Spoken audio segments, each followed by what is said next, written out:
This week we're going to be doing chapter 8 from the textbook, and it is about fantasy and science fiction, which for a lot of people, a lot of your children that you're going to be having in your classes, very often may be their favorite genre. Modern fantasy, as we know it, comes from that traditional literature that we were talking about week before last. It comes from um, the same elements that make up folklore and fairy tales. You know, when we talk about things like the motifs, the style, the characters, the type of characters and style motifs that we found in traditional fairy tales are very often what we see in fantasy too. I'll give you, for examples, when it comes to modern fantasy. The Wizard of Oz is fantasy. Think along those characters like we were talking about the other day. Harry Potter is fantasy. Winnie the Pooh is even fantasy whenever you start getting into the technicalities of it. And believe it or not, one of the most popular fantasy books of all time would be Charlotte's Web. When we're talking about what is fantasy, whenever you're going through this PowerPoint on its own, I hope you'll look at the little video that I've got loaded in here. But anything about fantasy would be that the events, the settings, the characters are all outside the realm of possibility, but they often contain just enough truths to make it almost believable. Stories that are highly imaginative is what this, but almost believable is what this genre is all about. It has a lot of different types that we'll be mentioning in here, but when it comes to things like talking animals, when it comes to things like being carried off into other worlds, toys coming to life and so forth, that is really truly fantasy. One big aspect of fantasy that we spent some time on this week is science fiction. And when we're talking about science fiction, it's fantasy, but it takes place in a futuristic world. It's become a very successful part of this genre. And think about it, in recent years, like The Giver is considered science fiction. The Hunger Games are even considered a type of science fiction, because in those they have sort of a what we call a dystopia, where it is a futuristic world. The thing that sets fantasy apart from that traditional literature that we were talking about earlier, or talking about a couple of weeks ago, is that fantasy and science fiction, they have known authors. The traditional literature, you know, was passed down through stories, oral stories, but with fantasy and science fiction, we know who the author is. We know that fantasy is what we consider speculative fiction. It refuses to accept the world as it is, but focuses on what it might be. It happens in new or different worlds. It's speculative. Only difference in science fiction and all of this is that the technological advances often bend the focus of the story and make it what it is when we refer to it as science fiction. When we're talking about fantasy for today's child. Um, we were talking about it being sometimes a whole other world, or a view into a world of the future.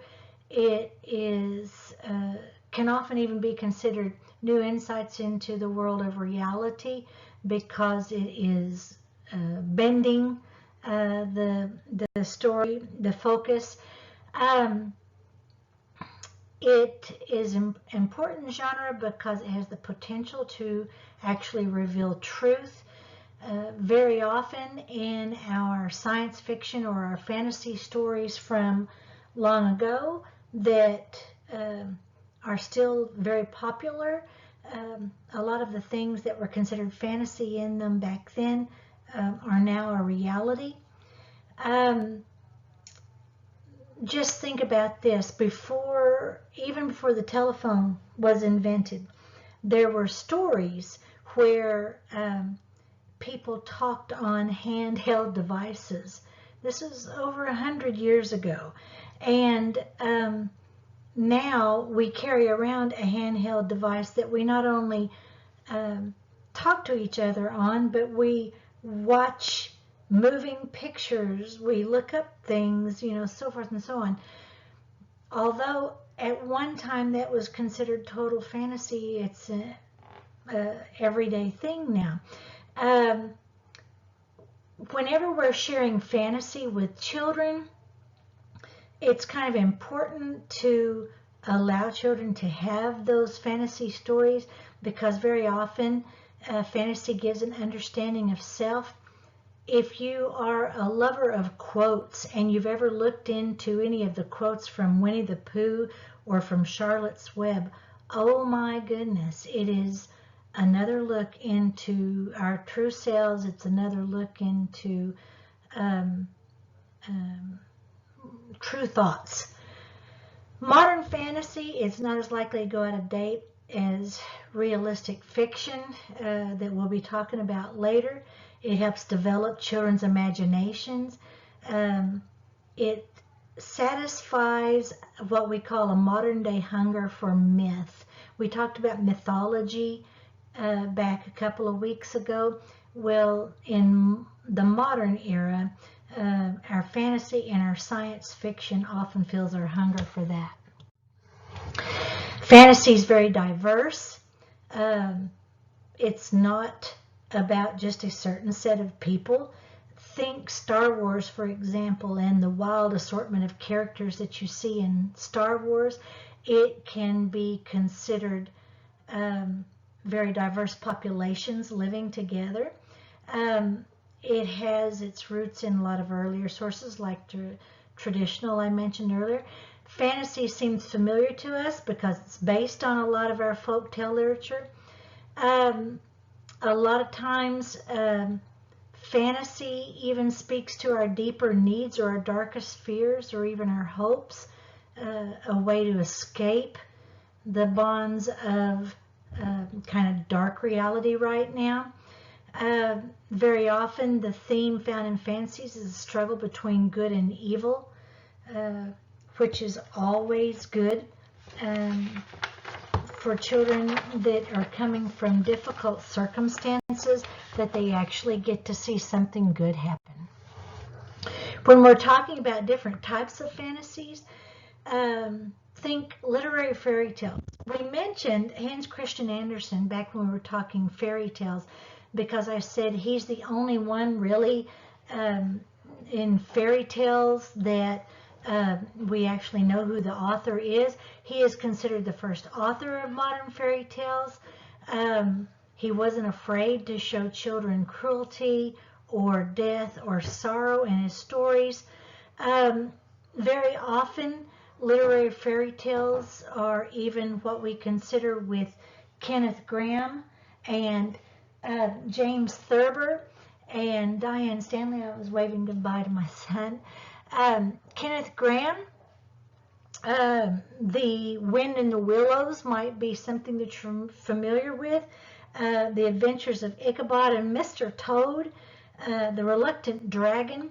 James Thurber, wrote The Secret Life of Walter Mitty, which was even turned into a movie. It's an old movie too, but it was turned into a more recent movie with Ben Stiller in the lead.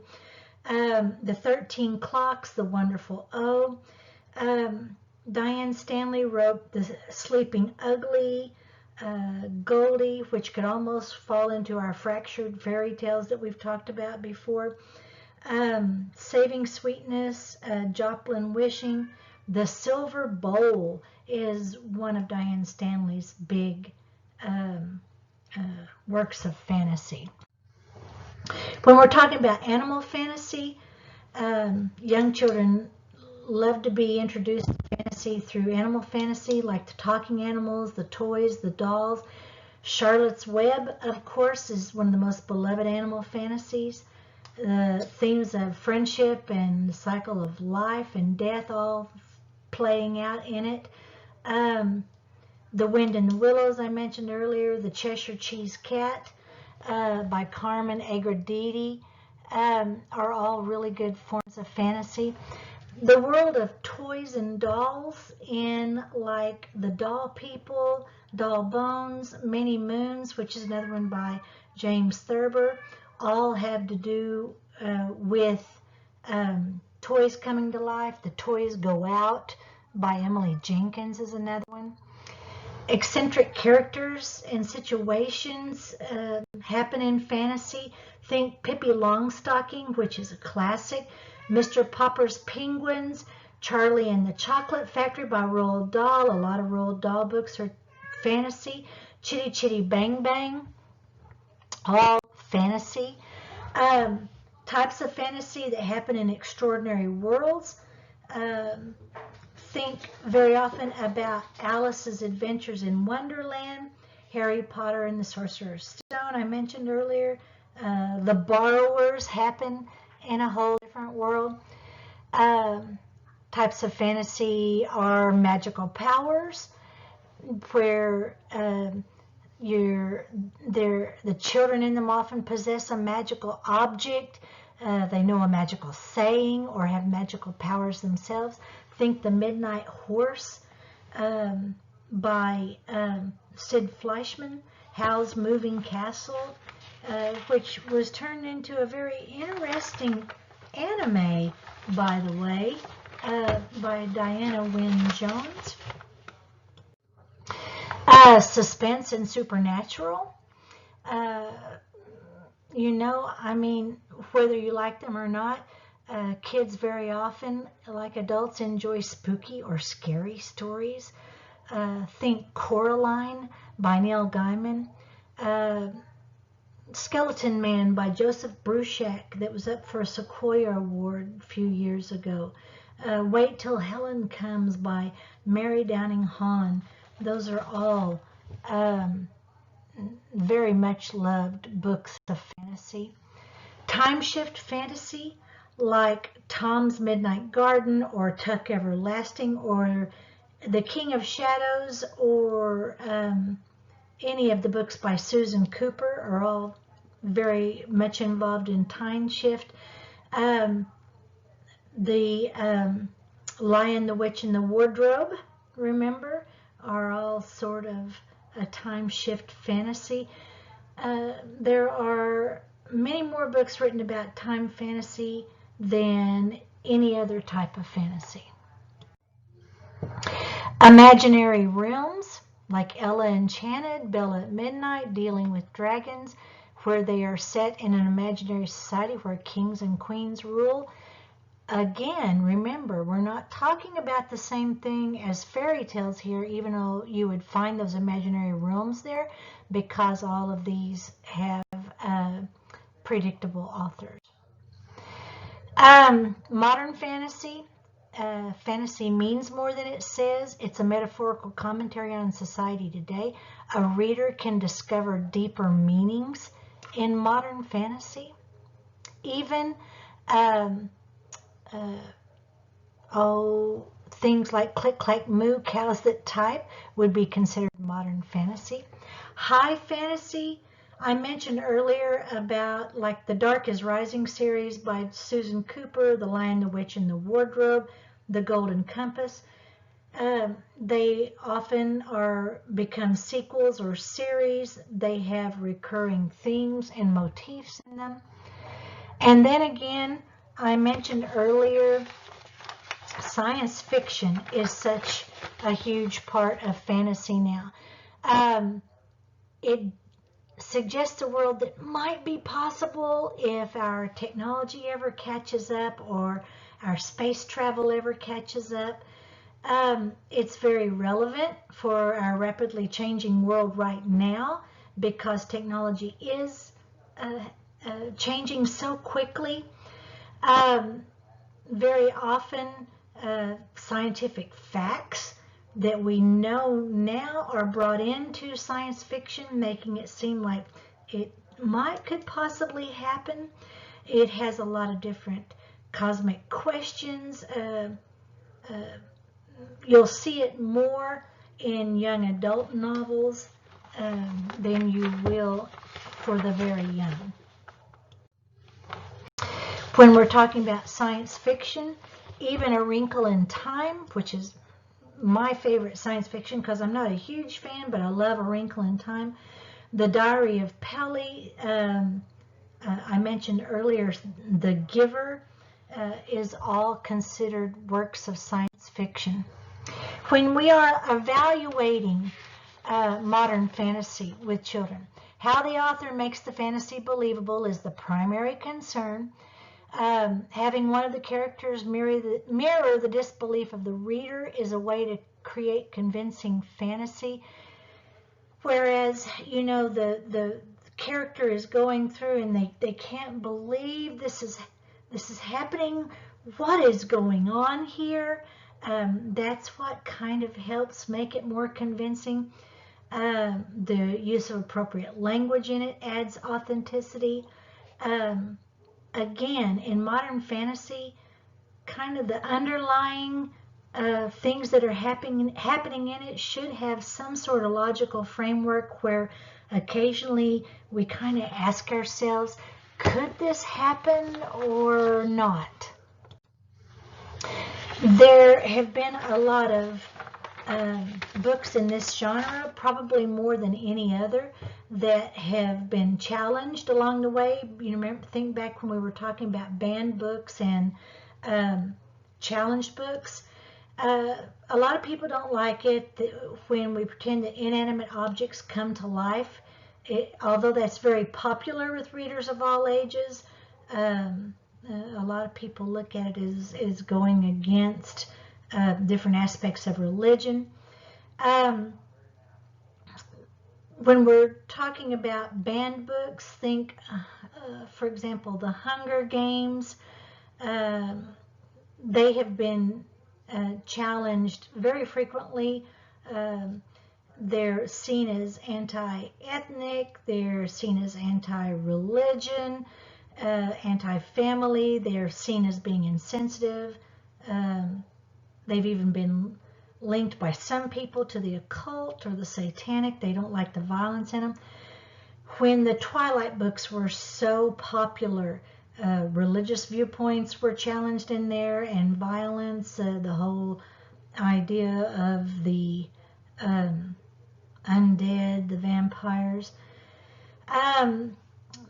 Back in 2009, The Chocolate War, which has been around for a very long time, is a work of modern fantasy that was brought up as unsuitable for the age group because they claim that there were, and I question that, but they found parts of it that they thought might be considered sexually explicit, offensive language, which it might have one or two words, but it'd be hard. You would be hard pressed to find it in The Chocolate War.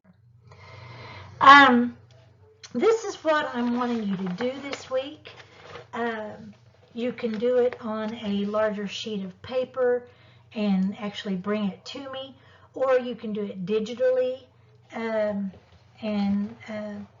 put together some clip art or whatever, but I'm wanting you to look at the lists of fantasy and science fiction books that go with our text this week. Especially, I've put in here the Quest and Unimagined Worlds section. Then I want you to read about what journey maps are on page 115. And I want you, from a favorite fantasy or science fiction book, notice I put here that it can be of your own choosing, doesn't have to be on the list. I want you to create a short journey map. You're going to show a main character's journey and how they transform over time. I put in here that think Charlotte's Web and the events and changes that Wilbur went through from his beginning to when he was a show pig, all the way to the final days of his friendship with Charlotte.